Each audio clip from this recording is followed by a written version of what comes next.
And I know you're also dedicating this fight in memory of your father, who played a very important role in your life.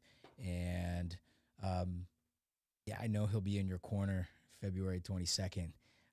And share with us, Jeff, a couple things of him that you remember and a couple things that you're proud of.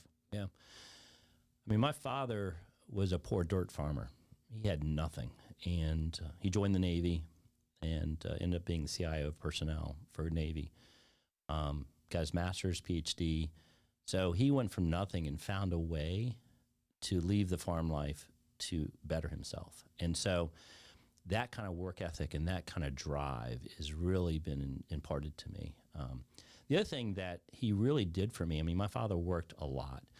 And what he did, and I do this with my girls, is every year he would have a date with my brother, sister, and I. And it was just our day. He's like, you get to do anything you want. We'll go on roller coasters. Even if he hated it, he'd do it with us.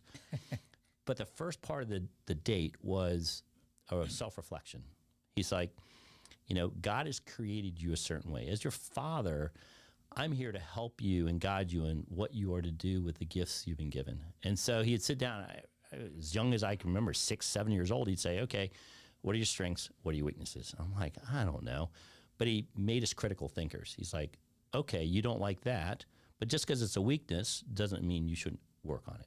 Right. You want to be a pro basketball player? You're too short. So I don't think that's happening.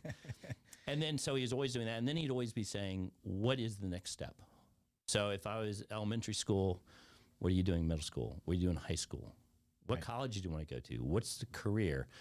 And I remember one time as a kid saying, I want to be the CEO of a publicly traded company, not a fireman. And he's like, okay, what are you going to do about it? How are you going to achieve that?